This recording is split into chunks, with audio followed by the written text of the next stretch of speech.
I'm Serafina, 29, and I never imagined my own twin sister would orchestrate the complete destruction of my business with nothing more than a handful of lies and a vengeful heart. Twin bonds are supposed to be unbreakable, aren't they? But after Elena systematically dismantled everything I'd built, watching my family choose her side over basic decency, I learned that blood doesn't guarantee loyalty. When my innovative tech startup eventually made me wealthy beyond my wildest dreams, suddenly everyone remembered my phone number.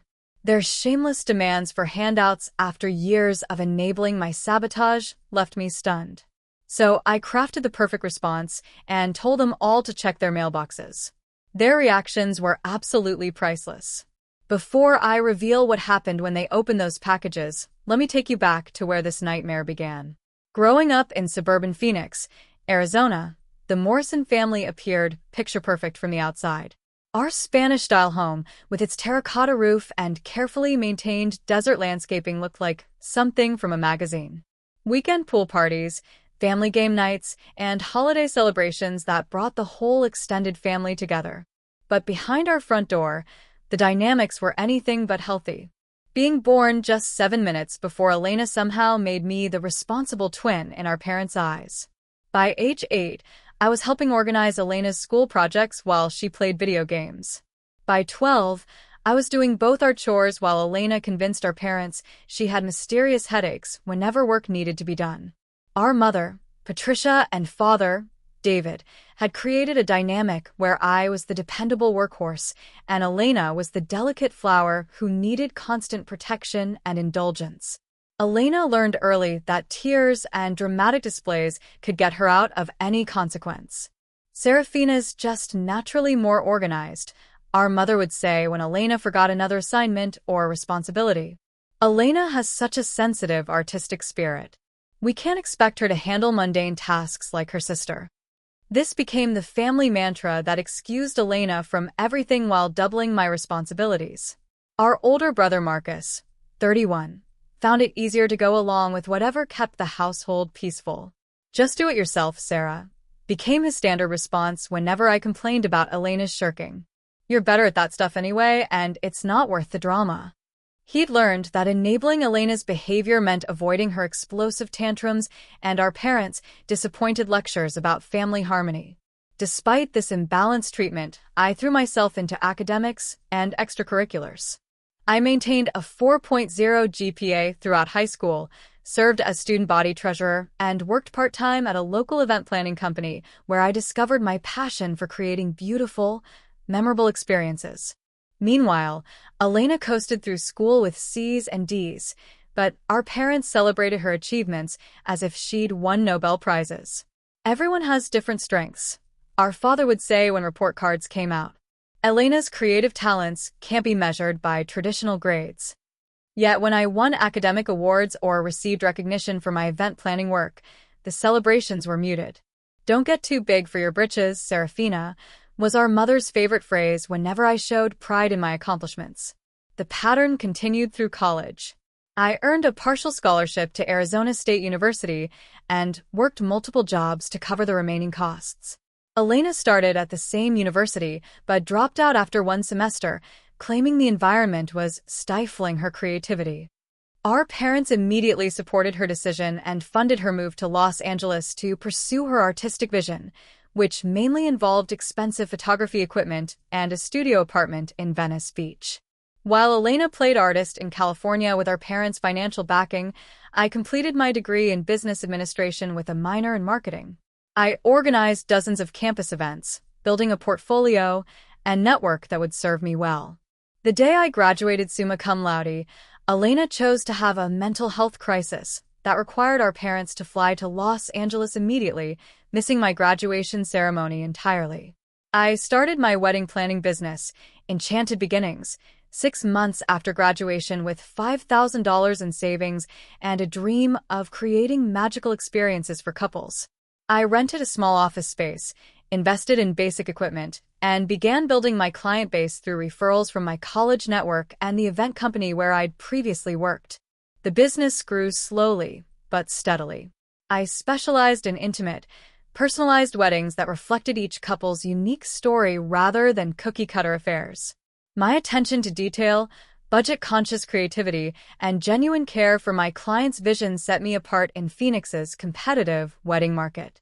After 18 months, I had enough regular business to hire an assistant and had been featured in 2 local bridal magazines.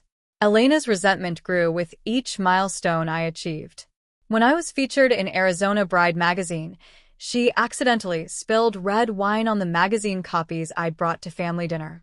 When I booked my first $50,000 wedding, she spent the entire celebration dinner talking about how materialistic and shallow the wedding industry was.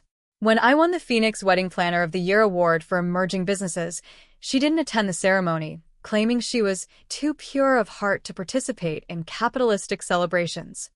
The breaking point came when I was hired to plan the wedding of Jennifer Walsh, daughter of a prominent Phoenix businessman. The wedding was set to be my biggest contract yet, a $150,000 affair with 300 guests, celebrity vendors, and enough prestige to establish my reputation permanently. Jennifer had chosen me after seeing my magazine features and meeting with 3 other established planners. The contract signing was scheduled for a Thursday morning in January. I'd spent weeks preparing my presentation, sourcing unique vendors, and creating a comprehensive timeline that showcased my organizational skills. This wedding would put Enchanted Beginnings on the map and secure my financial future. Wednesday evening, I called my family to share my excitement about the contract signing. "That's wonderful, sweetheart," my mother said, though her tone suggested she was multitasking. "Elena has some big news to share this weekend, too. Maybe we can celebrate both of you together." I felt the familiar pang of having my achievements minimized, but I was too excited about the next day to let it dampen my spirits.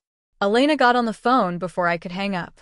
"Congratulations on your little wedding business," she said with that particular tone that always preceded trouble. "It's so cute how seriously you take party planning." I tried to explain the significance of this particular contract, but she cut me off. "Don't get too full of yourself, Sophia. Remember what happened to Icarus when he flew too close to the sun." That night, I laid out my presentation materials, selected my most professional outfit, a navy blue suit I'd saved for months to afford, and went to bed early, my phone on silent to ensure a good night's rest.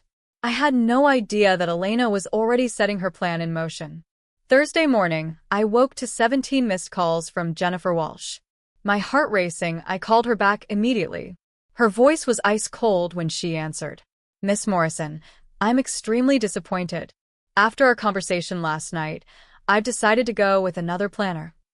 "I'm sorry, but what conversation?" "I was asleep early last night preparing for our meeting this morning." "Don't insult my intelligence. You called me at 11:47 p.m., clearly intoxicated, and said some absolutely appalling things about my family, my fiancé, and my vision for the wedding. You called my aesthetic, tacky rich girl nonsense, and suggested I was too stupid to plan a children's birthday party, let alone a sophisticated event." My blood turned to ice. "Jennifer, I absolutely did not call you last night. Someone is impersonating me. I have the call recorded on my voicemail system. Your voice, your number. You also made some very inappropriate comments about my father's business practices and suggested that I was only getting married for money. I'm forwarding the recording to the Better Business Bureau and the Phoenix Wedding Planners Association. Do not contact me again." The line went dead. I immediately called my phone company, but they confirmed that a call had been placed from my number to Jennifer's at exactly the time she mentioned. Somehow, someone had accessed my phone or cloned my number. I sat in my car outside Jennifer's office building, frantically trying to understand what had happened. Then it hit me like a sledgehammer. Elena. She'd always been eerily good at mimicking voices, a talent she'd used throughout our childhood to get me in trouble with teachers and friends. But this was beyond childhood mischief. This was calculated destruction of my livelihood. I drove straight to my parents' house, knowing Elena was staying there during one of her frequent creative retreats, funded by our parents' generosity. I found her in the kitchen, casually eating cereal while scrolling through her phone. The sight of her relaxed demeanor while my world crumbled around me sparked a rage I'd never felt before. "You called Jennifer Walsh pretending to be me," I said, my voice shaking with fury. You destroyed my biggest contract. Elena looked up with manufactured innocence. I have no idea what you're talking about, Sophia. Why would I do something like that? Because you can't stand to see me succeed. Because you've always been jealous of anything good that happens to me. My mother appeared in the doorway, immediately positioning herself between us. Sophia, calm down. What's this about? I explained what had happened, playing the voicemail Jennifer had forwarded to me. The voice was unmistakably similar to mine, but Elena's slight accent from her California years bled through in certain words. Any sister would recognize the subtle differences, but to a client, it was convincing enough. Instead of being horrified, my father frowned at me. That's a serious accusation, Sophia. You're suggesting your own sister sabotaged your business? That's paranoid thinking. It's exactly what happened. She's done voice impressions of me our entire lives. Elena's facade cracked just enough for me to see the satisfied smirk before she burst into tears. I can't believe my own twin would accuse me of something so horrible. I've been struggling with my mental health, and this is how you support me. My mother immediately enveloped Elena in a protective hug. There. Sophia's just upset about losing the client. She needs someone to blame. I recorded that call. Elena sniffled. I have proof. I would never hurt my sister's business. This is devastating to me. The manipulation was masterful. Within minutes, I had become the villain attacking my innocent, fragile sister. When I demanded to hear Elena's supposed proof, my father suggested I was becoming unhinged with stress and needed to take responsibility for my own professional failures.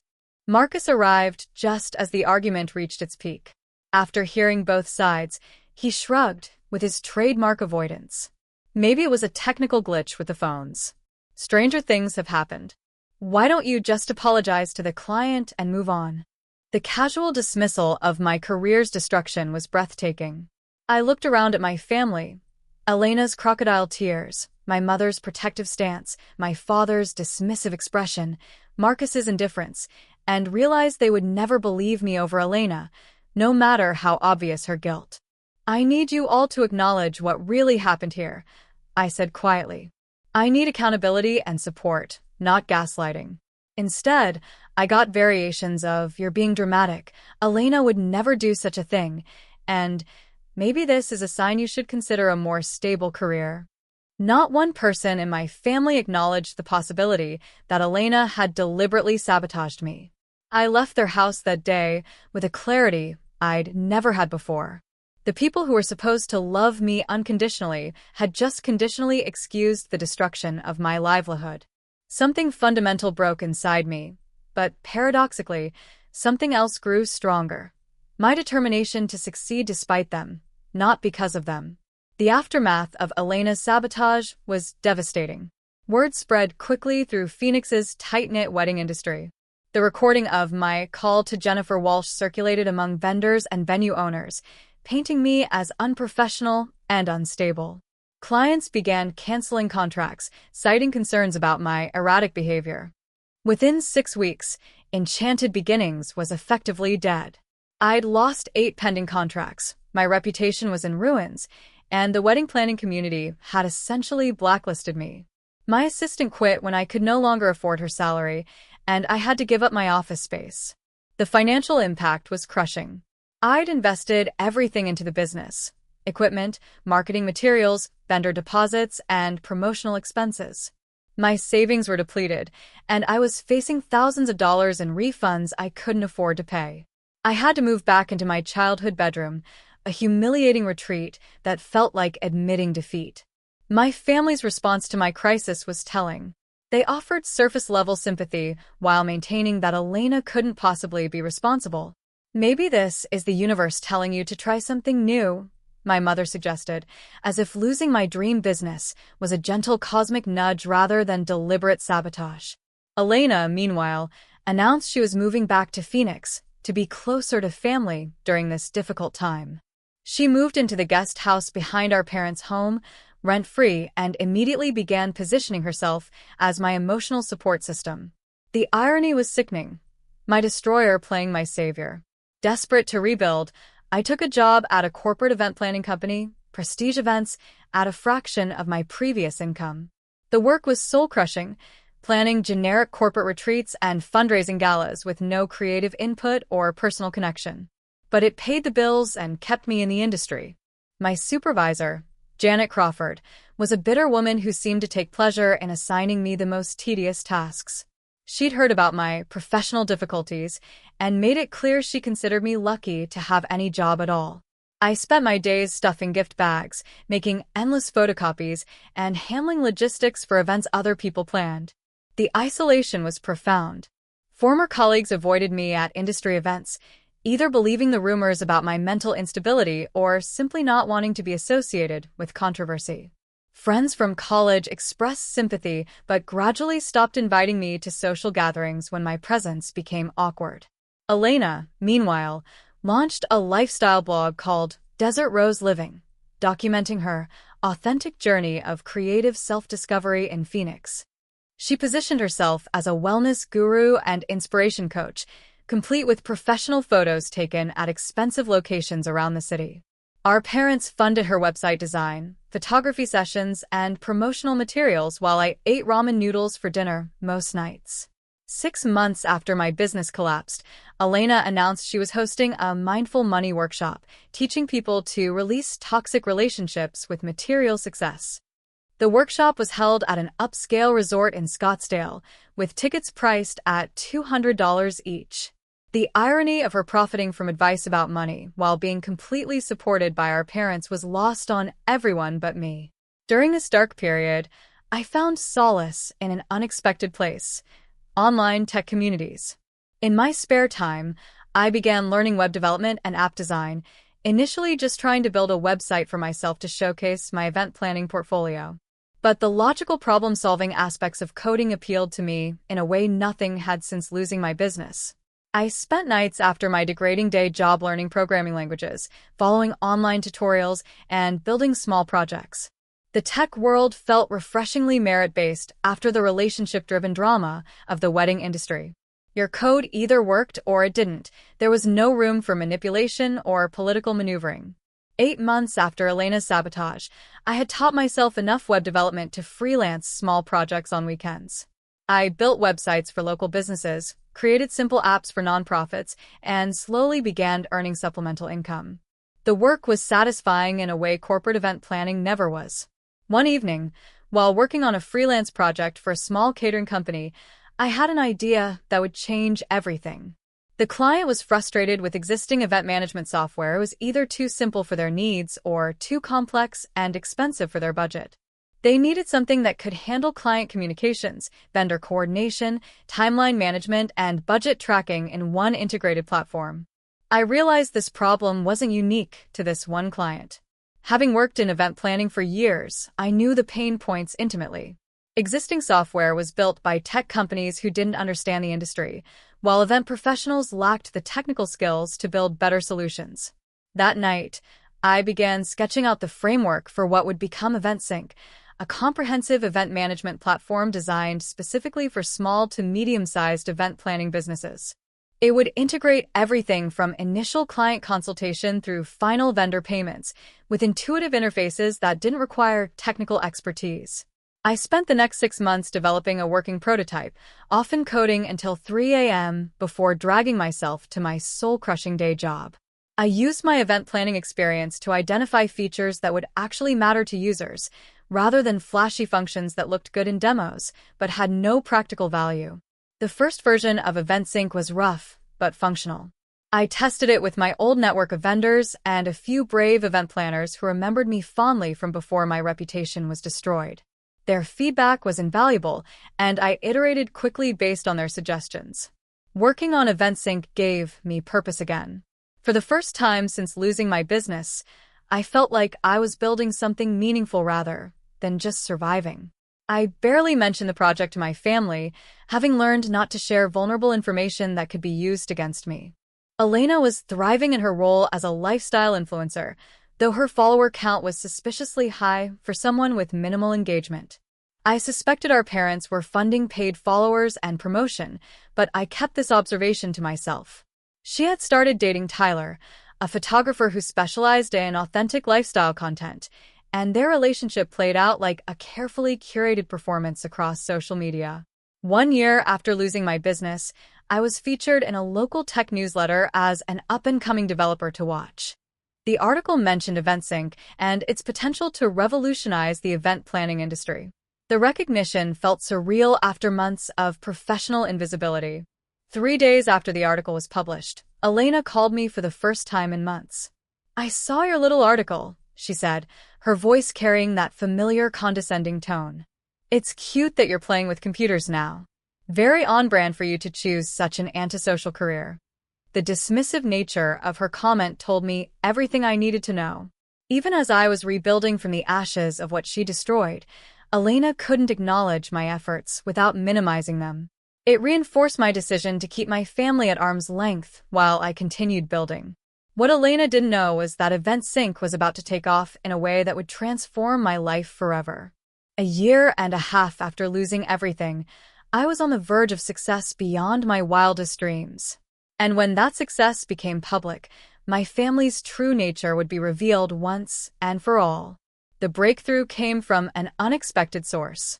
Dr. Sarah Chern, a venture capitalist who specialized in female-founded tech companies, had been tracking EventSync's growth through industry connections.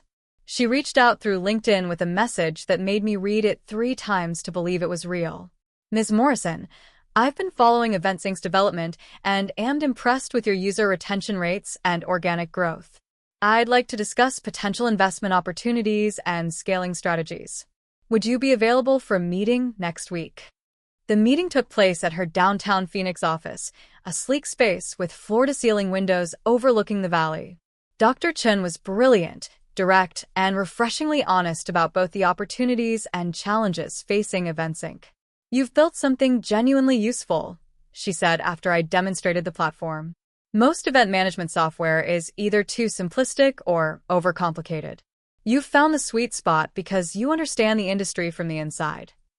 She offered me a choice: accept a modest investment to grow slowly and maintain control, or take a larger investment that would allow rapid scaling but require bringing in additional expertise. After losing control of my narrative once before, the decision was easy. I čo si rapid scaling?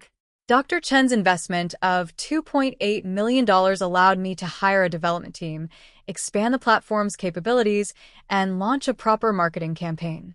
Within 6 months, EventSync had 500 paying subscribers. Within a year, we had over 3,000 users across 15 states. The growth was exponential and exhilarating. Event planners were raving about how EventSync streamlined their workflows and improved client satisfaction. We added features like automated vendor payments, real-time budget tracking, and integrated marketing tools that help small businesses compete with larger firms. I moved out of my childhood bedroom and into a modern downtown loft. I hired my former assistant from Enchanted Beginnings, who had been struggling to find work after my business collapsed.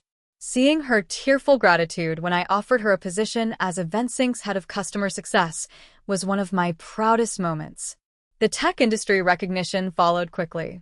EventSync won Best SaaS Platform for Small Business at the Southwest Tech Awards. I was invited to speak at conferences about entrepreneurship and resilience. Podcasts wanted to interview me about building successful software as a non-technical founder. Throughout this period, I maintained careful distance from my family. I hadn't blocked their numbers, but I rarely responded to their occasional texts. The messages were always surface level anyway: holiday greetings, birthday wishes, never acknowledgments of past harm or genuine interest in my well-being. 2 years after losing my wedding business, EventSync caught the attention of Pinnacle Solutions, a major enterprise software company looking to expand into the event management space. They made an acquisition offer that made my hands shake when I read it: $47 million for EventSync, with retention bonuses and stock options that could potentially double that amount. Dr. Chun and I spent weeks negotiating terms. The final deal included a 3-year employment contract as EventSync's chief product officer within Pinnacle, equity in the parent company, and complete creative control over EventSync's development roadmap. The day the acquisition was announced, I went from struggling freelancer to multi-millionaire. After taxes and investor payouts, My personal share was approximately $18.5 million, plus future earnings that could reach 8 figures. I sat in my lawyer's office, staring at numbers that seemed fictional, remembering the nights I'd eaten ramen while teaching myself to code. I bought a stunning house in the Arcadia neighborhood of Phoenix, complete with mountain views and a pool that reflected the desert sunset. I adopted a rescue dog, Luna, a gentle German Shepherd mix who had been returned to the shelter multiple times for being too anxious. We understood each other perfectly. I also started seeing a therapist, Dr. Rebecca Martinez, to process the complex emotions surrounding my success. The validation felt incredible, but it also highlighted the profound lack of support I'd received from my family during my darkest period. Success often reveals relationship dynamics more clearly than failure, Dr. Martinez observed during one session. When you were struggling, your family showed you who they really are. Now that you're successful, they'll likely show you again. Her prediction proved prophetic. 3 weeks after the acquisition announcement appeared in the Phoenix Business Journal, complete with my photo and a detailed profile of my journey from failed wedding planner to tech entrepreneur, my phone exploded with notifications. My mother called 6 times in one morning, leaving increasingly urgent voicemails. "Serafina, sweetheart, I just saw the wonderful news. We're so proud of you. Call me back immediately. We have so much to celebrate." Marcus sent a text that said, "Holy shit, Sarah. Saw the article. You're famous. We need to catch up ASAP." Elena's message was the most telling. "OMG, Sarah. I always knew you had it in you. So excited to reconnect and hear about your amazing journey. Family dinner this weekend? I have some exciting opportunities to discuss with you too." The family that had dismissed my career, enabled my sabotage, and abandoned me during my unemployment was suddenly eager to bask in the reflection of my success. The hypocrisy was breathtaking. I waited 2 weeks before responding, using the time to center myself and consult with Dr. Martinez. When I finally agreed to meet my family for dinner, I was calm, prepared, and protected by boundaries I'd established in their absence. What I couldn't have anticipated was just how nakedly their financial interests would drive our reunion, or how I would ultimately respond to their shameless demands. The restaurant I chose for our family reunion was Seasons 52, an upscale establishment in Scottsdale with a quiet atmosphere perfect for serious conversation. I arrived 30 minutes early, selecting a corner table with clear sight lines to the entrance and parking lot. Old habits from my event planning days. Always control your environment when possible. My parents arrived first, looking older but more polished than I remembered. My mother wore a new dress that looked expensive, and my father sported a Rolex I'd never seen before. They approached my table with the kind of nervous energy people display when they want something. "Serafina, darling." My mother's embrace felt performative, the kind of hug she gave distant relatives at family gatherings. "You look absolutely radiant. Success suits you beautifully." My father's handshake lingered longer than usual, his eyes assessing my appearance with calculated interest. "Always knew you had the entrepreneur gene," he said, as if he hadn't spent years dismissing my business ambitions. "Just needed the right opportunity to show your true potential." The revisionist history was stunning. These were the same people who had suggested my firing from the wedding industry was probably for the best and encouraged me to find something more stable. Marcus arrived next, accompanied by his girlfriend of 3 months, Jessica, whom he'd apparently briefed thoroughly about my success. She looked at me with the kind of awe reserved for celebrities, which made me deeply uncomfortable. "Sarah, you absolute legend." Marcus's enthusiasm felt forced, like a salesperson working too hard to close a deal. "I've been telling everyone about my genius sister, the tech mogul. Jessica's been dying to meet you." Finally, Elena made her entrance 25 minutes late, as was her tradition. She'd clearly planned her outfit carefully, a flowing maxi dress that photographs well for social media, paired with jewelry that looked like it cost more than most people's monthly rent. Her boyfriend Tyler followed behind, carrying a professional camera. "My brilliant sister," Elena announced loudly enough for nearby tables to hear. "Look at you. changing the world one app at a time. She moved in for a hug that lasted just long enough for Tyler to capture several photos from different angles. The performance was masterful, but I recognized it for what it was: content creation disguised as family affection. For the first hour, conversation remained superficial. My parents detailed expensive home renovations they were planning. Marcus bragged about a promotion that came with a company car. Elena described her latest collaboration with a wellness brand that provided free products in exchange for social media posts. It wasn't until after our entrees arrived that the real agenda emerged. "So," my father said, refilling his wine glass with the expensive bottle he'd ordered without consulting the price, "your mother and I have been discussing some investment opportunities." I raised an eyebrow but said nothing, letting him continue. "The thing is, Serafina, we've always been conservative with our money. Traditional savings accounts, some low-risk mutual funds. But seeing what you've accomplished in the tech world, we're realizing we've been too cautious." My mother leaned forward, her voice taking on the conspiratorial tone she used when discussing family business. "We thought perhaps you could advise us on some investments. With your success and connections, you must know about opportunities that aren't available to regular people." The euphemism was clear. They wanted access to my money and network, not generic investment advice they could get from any financial advisor. "What kind of investments are you considering?" I asked carefully. My father named a figure that represented roughly half my liquid assets. "We were thinking of something substantial enough to make a real difference in our retirement timeline. With your expertise guiding us, we could probably double our money in a few years." Before I could respond, Marcus jumped in with his own agenda. "Speaking of investments, I've been developing a business plan." He pulled out a folder containing what looked like a high school presentation. "It's a meal delivery service, specifically for gamers. Pre-portioned, nutrition-optimized meals that can be eaten one-handed while playing." The idea was so poorly conceived that I struggled to keep a straight face. "The market for meal delivery is quite saturated, Marcus. But not for our specific demographic," he insisted, clearly having rehearsed this pitch. "I've done research. Jessica helped me put together focus groups." Jessica nodded enthusiastically, though I suspected her research methodology was questionable at best. "All I need is seed funding to get started. Maybe $200,000 to cover initial inventory and marketing. With your connections in tech, you could probably help me find investors too." Elena, not to be outdone, placed her perfectly manicured hand on my arm. "I actually wanted to talk to you about collaboration opportunities," she said, her voice taking on the breathy quality she used for her meditation videos. "I'm launching a new brand focused on authentic success stories. From ashes to empire. It's all about people who've overcome major setbacks to achieve their dreams." She gestured dramatically, and Tyler discreetly snapped photos of her animated expression.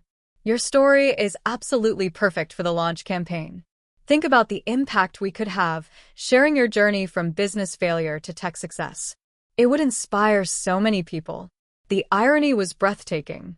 Elena wanted to profit from the story of overcoming the sabotage she had orchestrated. "Of course, this would be a significant production," she continued.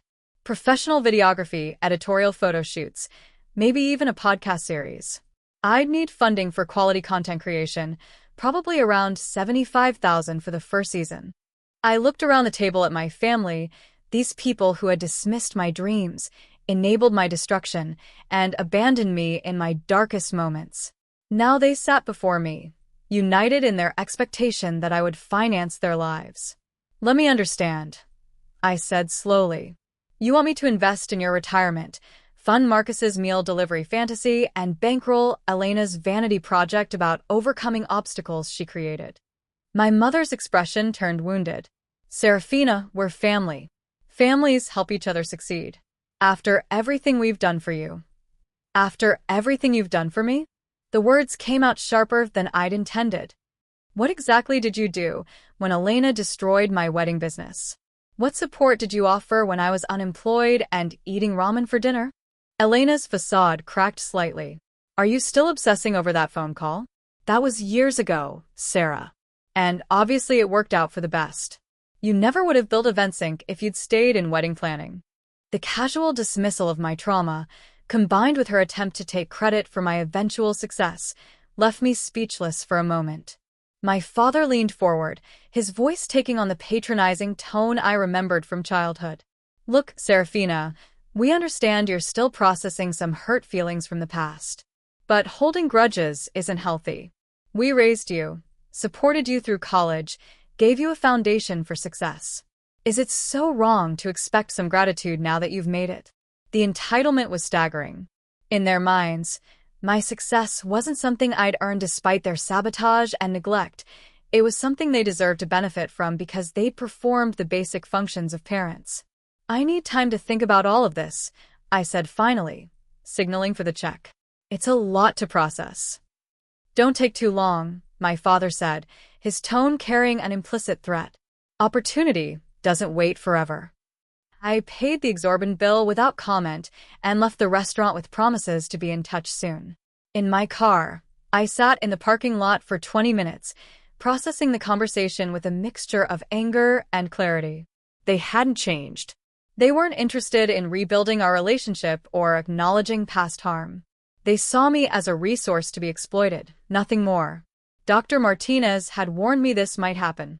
When toxic family members see you succeeding, they often return not because they've grown or changed, but because they want something. The question is, what do you want from them? Over the following weeks, the pressure intensified. My mother sent daily texts with links to investment opportunities and retirement planning articles. Marcus bombarded me with increasingly detailed business plans for his gaming meal service. Elena posted cryptic social media messages about family loyalty and supporting your loved one's dreams. After 3 weeks of escalating demands disguised as family bonding, I made my decision. I sent each family member the same text message. "I've given your requests careful consideration. Expect something special in your mailboxes next week." Their responses were immediate and enthusiastic, filled with emojis and exclamation points. My mother suggested a celebration dinner. Elena posted about exciting family news coming soon. I spent the weekend crafting 4 very different packages, each one carefully tailored to its recipient and designed to deliver a message more valuable than money: the truth. For Elena, I compiled a comprehensive portfolio of consequences. I included printed emails from former clients explaining how the rumors about my unprofessional behavior had affected their trust in the wedding planning industry. I added testimonials from vendors who had lost money when my business collapsed and clients canceled their events. I included a detailed financial breakdown showing the actual cost of her sabotage: lost contracts, refunded deposits, destroyed vendor relationships, and the emotional toll that had required therapy. The total exceeded $200,000 in direct losses, not counting the opportunity cost of the career trajectory she destroyed. Most significantly, I included a $10,000 donation receipt to the Phoenix Small Business Recovery Fund, an organization that helps entrepreneurs rebuild after setbacks. The donation was made in Elena's name, with a note explaining that it would help other business owners recover from sabotage and betrayal. My letter to Elena was direct. "This donation represents more than your collaboration opportunity would have cost me. It will help people recover from the kind of deliberate harm you inflicted on me. I hope someday you develop the empathy to understand the real impact of your actions.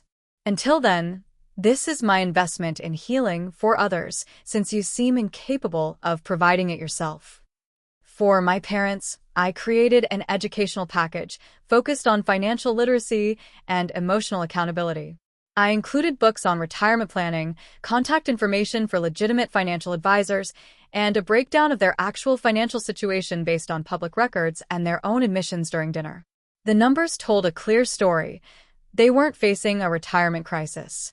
They had sufficient savings and assets for a comfortable retirement if they made reasonable choices. Their emergency was manufactured to justify asking for my money. I included documentation of every financial gift they'd given Elena over the years: the California apartment, the photography equipment, the failed business ventures they'd funded. The total exceeded $150,000, money that could have secured their retirement if invested wisely instead of thrown at Elena's whims. Most importantly, I included articles on family financial boundaries and the psychology of financial enabling. I wanted them to understand how their pattern of bailing out Elena had created unrealistic expectations and damaged family relationships. My note to them read, "Your retirement concerns are solvable without my money. I've included resources from legitimate financial professionals who can help you make realistic plans. If you're truly interested in rebuilding our relationship, I'd welcome conversations about emotional healing rather than financial transactions." The family therapist's contact information is included. For Marcus, I addressed his pattern of taking shortcuts and avoiding difficult work. I included a realistic business plan template showing what actual market research and financial projections should look like. I added information about small business loans, startup incubators, and entrepreneurship courses available through the local community college. I included a gift certificate for business mentorship sessions with a successful local entrepreneur who had built and sold 3 companies. Unlike my money, this gift required Marcus to invest time and effort in learning rather than simply spending. "Marcus," I wrote, "I'm offering you something more valuable than funding, the opportunity to develop real business skills. If you're serious about entrepreneurship, these resources will help you build something sustainable. If you're just looking for easy money, you'll ignore them. Either way, you'll reveal your true intentions." For Jessica, who had been pulled into family dynamics she didn't understand, I sent a gift card to a local spa with a simple note. "Welcome to the family. Take care of yourself. The dynamics here can be overwhelming for newcomers." I sent all 4 packages on a Monday morning, then turned off my phone and spent the day hiking in the desert with Luna. I needed space from the inevitable emotional explosion that would follow. When I finally checked my messages that evening, the reaction was exactly as Dr. Martinez had predicted: outrage, manipulation attempts, and threats. My mother had left 12 voicemails, progressing from confusion to anger to tearful guilt-tripping. "How could you embarrass us this way? After everything we've sacrificed for you, this is how you repay us? Your father is devastated. This kind of cruelty isn't how we raised you." My father's messages were colder, threatening to tell everyone how you've treated your family and suggesting I would regret this decision when we're gone and you have no one left. Marcus sent a series of increasingly angry texts. "Real mature, Sarah. Rejecting your family for some books and lectures. Don't come crying to us when your tech bubble bursts and you need real family support." Elena's response was the most extreme, a social media campaign designed to paint me as a heartless villain who had abandoned her struggling family. She posted photos from our childhood with captions like, "Before money changed everything," and "Some people forget where they came from." But alongside the predictable outrage, there were also some surprising responses. Jessica sent a thoughtful text thanking me for the spa gift and acknowledging that she was beginning to understand the family dynamics better. "I appreciate you looking out for me, even though we barely know each other. I think I'm starting to see what you've been dealing with." 3 days after receiving his package, Marcus called with a tone I'd never heard from him before, genuine curiosity instead of defensive anger. "I looked at the business plan template you sent," he said quietly, "and I realized my research was basically just asking my gaming buddies if they'd buy my product. That's not real market research, is it?" It was the first time Marcus had ever acknowledged that his approach to anything might be flawed. "I signed up for the mentorship sessions," he continued. "I want to understand if I actually have a viable business idea or if I was just trying to take shortcuts again." 6 weeks later, he called to update me on his progress. The mentor had helped him identify fundamental flaws in his gaming meal concept, but had also guided him toward a more realistic opportunity in his existing field of sales operations consulting. "I probably would have wasted whatever money you gave me," he admitted. "This is actually teaching me to build something real." Elena's reaction evolved over time from public outrage to private curiosity. 2 months after receiving my package, she sent a brief email. "I attended the workshop the donation required. Some of the stories people shared about workplace sabotage. I never thought about the ripple effects before. I'm not ready to talk yet, but I wanted you to know I'm thinking about what you wrote." It wasn't an apology or a promise of change, but it was the first time Elena had acknowledged that her actions had consequences beyond my immediate reaction. My parents remained entrenched in their position of wounded victimhood, though their public complaints gradually faded when they realized that other family members weren't rallying to their cause. My Aunt Rebecca, my mother's sister, actually reached out to me privately after hearing both sides of the story. "I had no idea about the phone call incident," she said during a coffee meeting. "Your mother presented it very differently when she asked for my support in talking sense into you. I think there's a lot more to this family's history than I understood." As for me, I felt a profound sense of peace I'd never experienced before. I'd finally spoken my truth clearly and consistently, without anger or cruelty, but also without compromise. The relationships that mattered, like my growing friendship with Jessica and the tentative healing with Marcus, were built on honesty and mutual respect. I invested in my own healing by continuing therapy, expanding my social circle beyond family connections, and finding meaningful ways to give back to the entrepreneurship community. I started a scholarship fund for women entrepreneurs who had experienced professional sabotage, and began mentoring small business owners who were rebuilding after setbacks. Luna and I settled into our beautiful home, creating a peaceful sanctuary filled with plants, books, and the quiet satisfaction of a life lived authentically. Some evenings, sitting by the pool watching the sunset paint the desert mountains, I felt grateful for the painful journey that had led me here.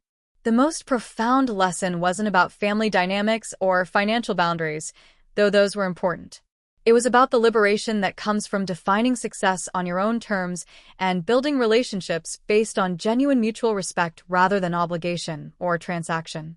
Sometimes the most loving thing you can send someone isn't what they want, but what they need to grow. A mirror reflecting truth. Resources for genuine improvement. Boundaries that honor both your worth and their potential for change. True family, I learned, isn't determined by blood or shared history. It's created through consistent support, honest communication, and the choice to celebrate rather than sabotage each other's growth. EventSync continued to thrive under Pinnacle's ownership, helping thousands of event planners build successful businesses. I found deep satisfaction in knowing that my platform was preventing the kind of professional devastation Elena had inflicted on me. My personal life flourished as well. I began dating Dr. James Walsh, a veterinarian who shared my love of rescue animals and quiet evenings at home. He'd built his own practice from nothing and understood both the satisfaction of creating something meaningful and the importance of maintaining boundaries with difficult people. 2 years after sending those packages, I received an unexpected letter from Elena. It was handwritten, not typed, and contained none of her usual dramatic flourishes. "Serafina," it began, "I've been in therapy for 6 months now, working on understanding why I sabotaged the people I claim to love. My therapist says I won't be ready for a real conversation with you for a while yet, but I wanted you to know that I finally understand what I took from you wasn't just a job or money. It was your sense of safety and trust. I don't expect forgiveness, but I wanted you to know that I'm working on becoming someone worthy of your forgiveness, even if you never choose to give it." It wasn't a complete apology or a promise of transformation, but it was the first time Elena had taken full responsibility for her actions without minimizing them or making excuses. Whether she would follow through on her commitment to change remained to be seen, but the letter suggested that real growth might be possible. I kept the letter but didn't respond immediately.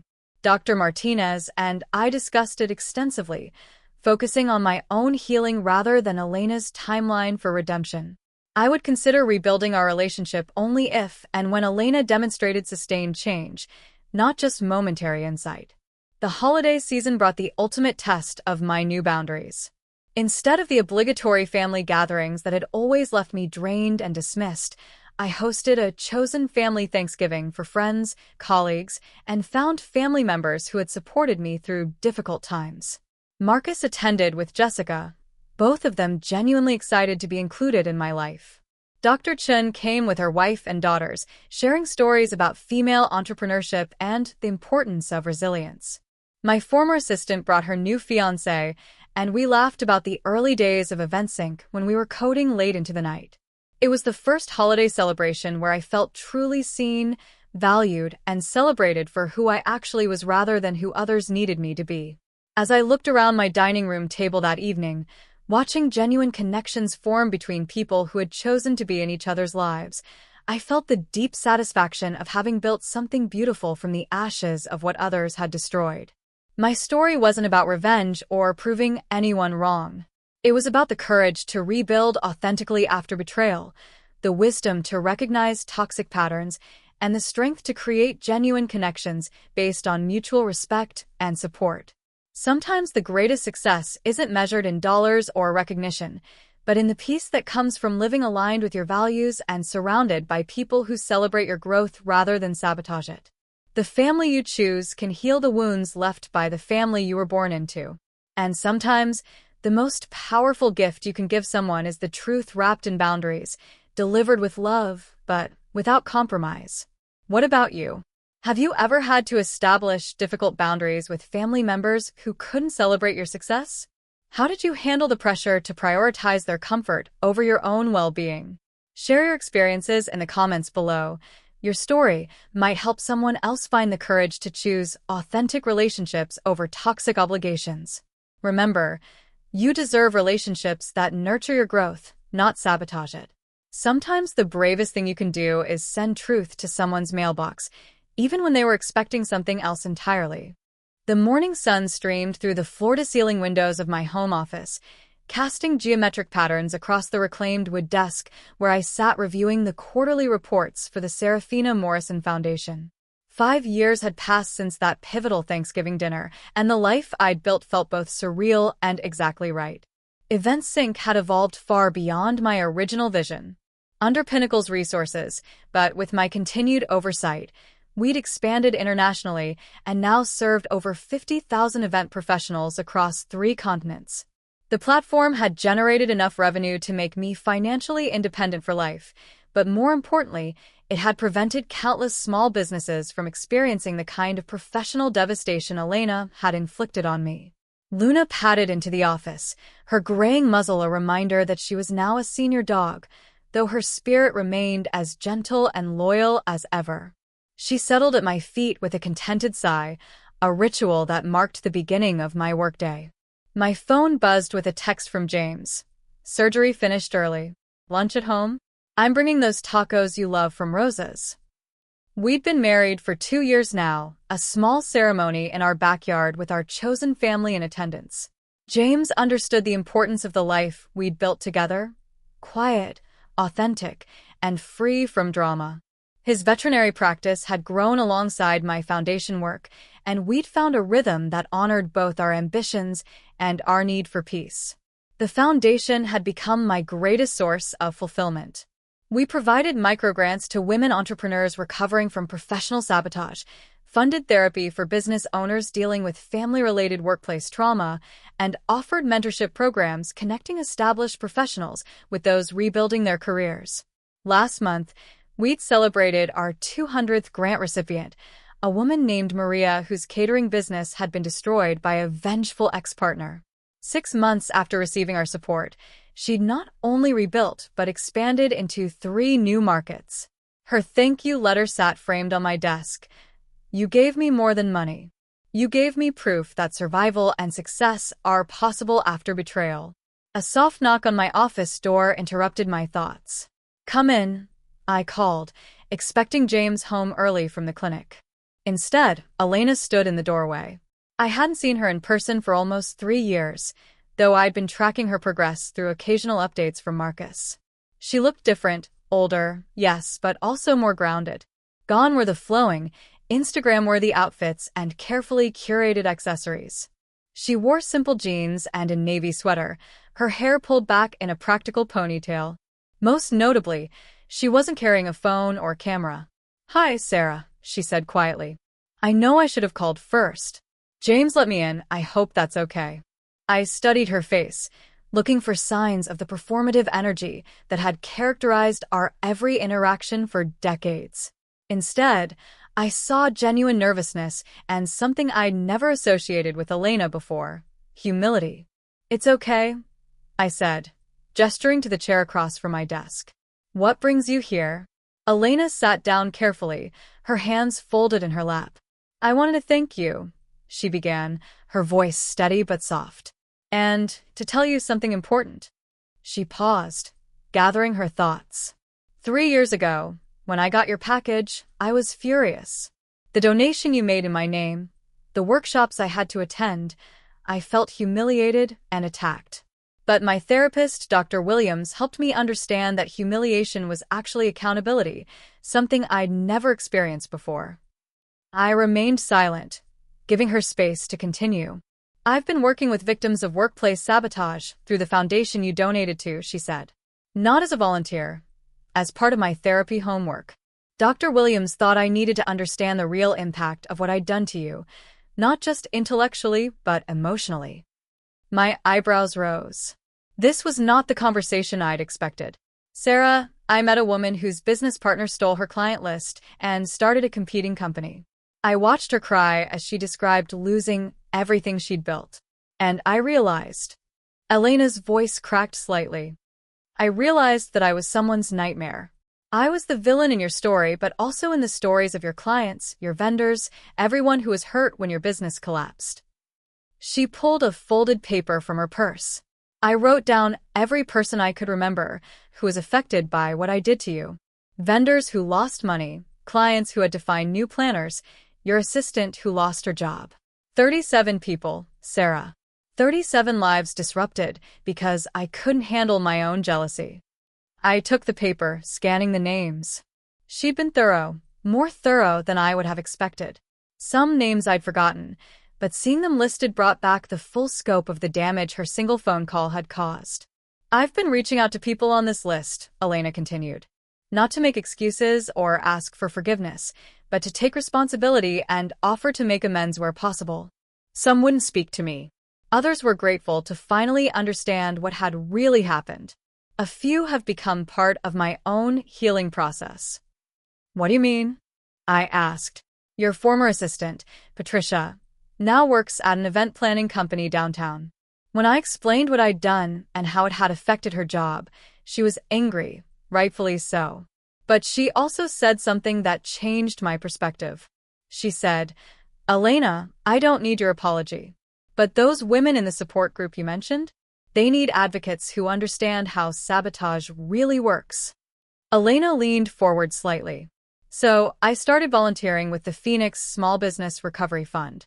Not as Elena Morrison, lifestyle influencer, but as someone who had caused the kind of damage they were helping people recover from. I've been working with them for 18 months now. I was genuinely surprised. This level of sustained action and accountability was far beyond anything I'd imagined Elena capable of. That's significant progress, I said carefully. Dr. Williams says I'm ready for the next phase of my healing, which is why I'm here, Elena continued.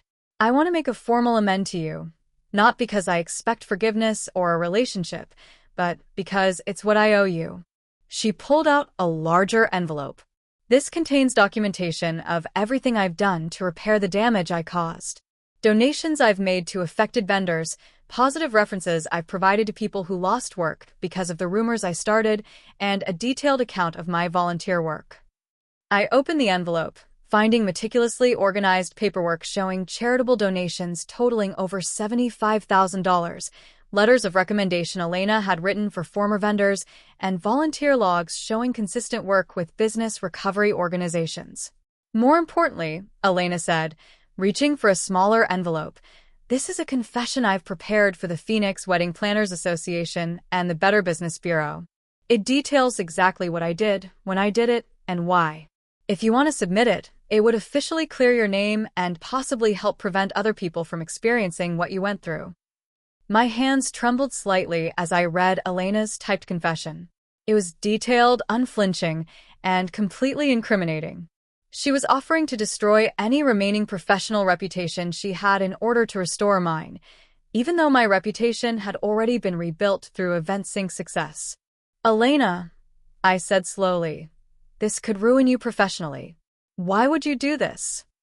For the first time since she'd arrived, Elena's composed demeanor cracked slightly. Because ruining me professionally would be justice, Sarah. What I did to you is criminal. The only reason I'm not in jail is because corporate sabotage is hard to prosecute. But the professional consequences? Those are fair. She wiped her eyes quickly. Besides, my professional reputation was built on a lie anyway. Everything I achieved after destroying your business was tainted by what I'd done. I don't want success that came from hurting you. I stared at my twin sister, seeing her clearly for perhaps the first time in our lives. The manipulation, the performance, the desperate need for attention, all of it was gone, replaced by something I'd never seen in Elena before: genuine remorse and authentic accountability. "What do you want from me?" I asked. "Nothing," Elena said immediately. "I don't want forgiveness. I know that's something I'd have to earn over years, if ever. I don't want a relationship. I understand if you never want to see me again. I don't want anything except for you to know that I finally understand what I took from you, and I've spent 3 years trying to repair whatever damage I could." She stood up, smoothing her jeans nervously. "I have one more thing to tell you, though. I'm moving to Portland next month. I've been accepted into a graduate program for social work, specifically focusing on workplace trauma recovery. I want to spend my career helping people rebuild after the kind of damage I caused you." The symmetry was striking, Elena dedicating her life to healing the type of wounds she'd inflicted. "Dr. Williams thinks a geographic fresh start will be good for both of us," Elena continued. "I need space to continue growing without the constant reminder of my past behavior, and you deserve space from me while you decide what kind of relationship, if any, you might want in the future." She moved toward the door, then paused. "Marcus told me about your foundation. What you've built from what I destroyed, it's beautiful, Sarah. You took the worst thing that ever happened to you and turned it into healing for other people. I don't think I'll ever stop being amazed by your strength." After Elena left, I sat in my office for a long time, processing the encounter.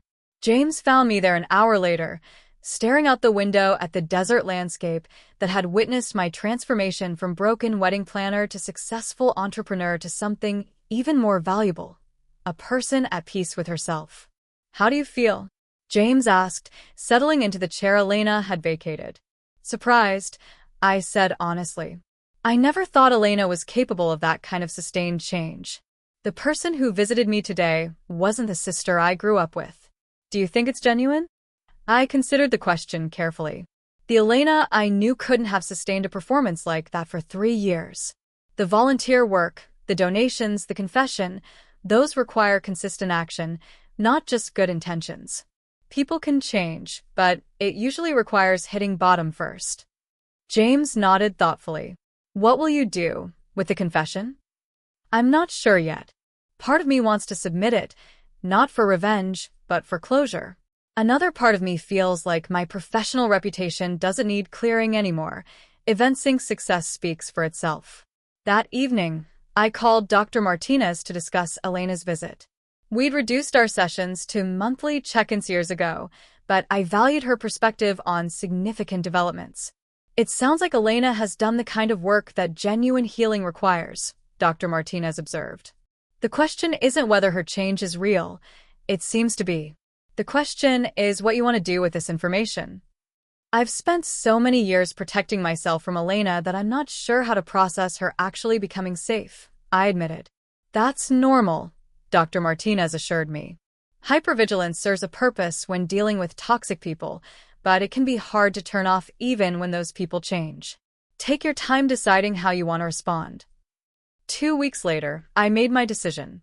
I submitted Elena's confession to the Phoenix Wedding Planners Association, not as an act of vengeance, but as a contribution to professional accountability standards. The association used Elena's detailed account to develop new guidelines for investigating sabotage claims and supporting targeted professionals. I also used Elena's story in a keynote speech I gave at the National Small Business Conference. Without mentioning her name, I shared the journey from victim to survivor to someone who chose healing over hatred. The response was overwhelming. Dozens of entrepreneurs approached me afterward, sharing their own stories of professional sabotage and family betrayal. One woman, a restaurant owner whose brother had spread false health code violation rumors about her establishment, summed up what many were feeling. "Hearing that the person who hurt you eventually took accountability, it gives me hope that my situation might have meaning beyond just surviving it." Marcus continued to thrive in his sales consulting business, having built something genuinely successful through the mentorship program I'd provided. He and Jessica were now engaged, planning a small wedding that focused on their values rather than impressing others. Their relationship had become a model of the kind of honest partnership I'd never seen modeled in our family growing up. My parents remained distant, still nursing their wounded pride from my refusal to finance their lifestyle. They'd eventually figured out their retirement planning with the resources I'd provided, though they'd never acknowledged that their crisis had been manufactured. We exchanged holiday cards and maintained cordial but superficial contact, enough to avoid family drama, not enough to enable their dysfunction. The most surprising development came 6 months after Elena moved to Portland. She sent me a brief email with a link to an article in the Portland Business Journal. Local social work student develops new protocol for workplace trauma recovery. The article described Elena's graduate research project, which had resulted in a comprehensive support framework for professionals recovering from workplace sabotage.